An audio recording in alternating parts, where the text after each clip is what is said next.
تاريخ القناه هنجيب صواني، مش صواني ام 2003 دماغه روح لبعيد، انا لسه ما ورثتش ولا قبضت الجمعيه. معانا النهارده ميني صينيه ب 520 جنيه، ونزل عليها عرض ب 400 جنيه، من عند مشويات الرشدي. قول بسم الله. الصينيه دي انا مش عايز اقول لكم فيها حاجات كتير قوي، بس هي عينات، بس فيها حاجات كتير قوي. شم ود اللي جنبك بس، يعني ايه، حاجه جامده كده. معانا فرخه وتسع صوابع كفته ومشوي معانا، ومشوي كمان سجق. ومعانا ممبار. معانا السجق بقى قد ايه عشان انا ما كنتش كاتب. واحد، واحد اتنين تلاتة.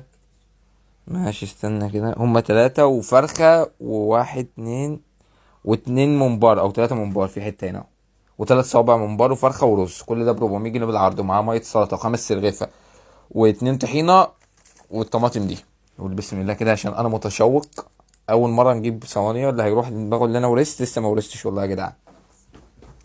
يلا بينا بقى. بسم الله.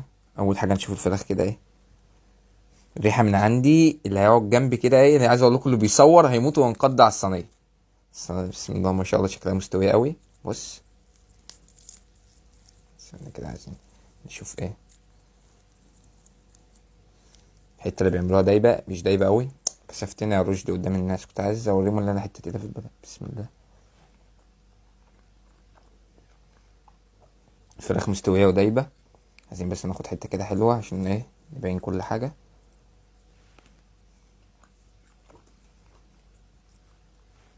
الفراخ بسم الله ما شاء الله التتبيلة بتاعتها كويسة ودايبة، عجبتني. دي الكفتة بقى، ده صوابع الكفتة ايه. في صوابع ايه يعني ايه، في واحد ايه امه راضية عليه وامه مش راضية عليه، فندوق اللي امه راضية عليه ده مع الرز. عندي احساس ان الرز عجن. بسم الله.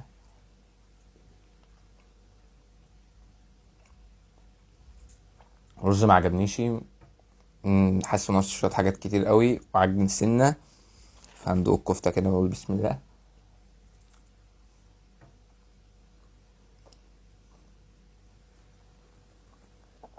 الكفتة عليها اضافات طبعا، بس اللي عاملها استاذ. يعني الملخص اللي طالع لك في الاخر، يعني بسم الله ما شاء الله تتبيلة الكفتة كويسة. وفي الاخر اللي عملها يعني عرف يظبط مقاديرها مع الدهن مع كل الحاجات اللي بيحطوها.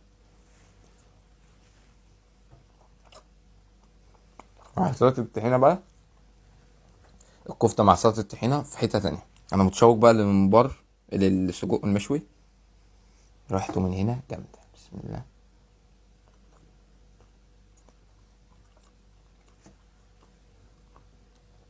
الممبار، السجق مش عارف ليه متلخبط، ممتاز.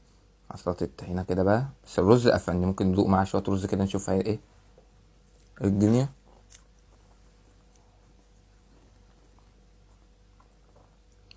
يعني السجق مع سلطة الطحينة مدارينا على طعم الرز. الرز هو بصراحة ترو 5 من 10. ممكن مش ظلمه خالص، انما السجق والكفتة عجبوني جدا، والفراخ تتبيلة الفراخ كويسة، بس محتاجة ان هي تتزود لان التتبيلة جميلة والفراخ طيبة، بس التتبيلة مش حساسة قوي. انما السجق والكفتة التتبيلة بتاعتهم كويسة. دوق بقى الممبار. مش عارف الممبار دي ماتت ولا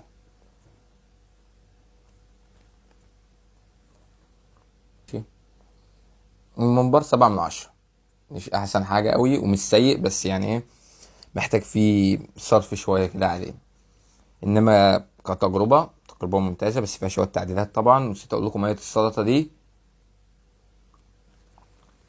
جميلة، وحالتها انها مش حراقة قوي، بس محتاج يحط لها شوية اضافات توابل عشان تبقى زي الفل.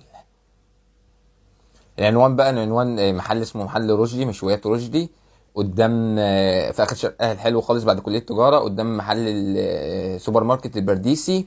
وعنده عروض، بيعمل عروض كتير قوي. اللي جذبني ليه الصينيه دي، وعامل عرض ربع كفته، ربع فرخه ومعاه باين 70 كفته، او ربع فرخه ومعاه 80 جنيه. هكتب لكم الاسعار كلها في اول تعليق مثبت تحت. كان معكم عبد الرحمن الجبري من الاخواني اللي مش فوت بلوجر. مع السلامه.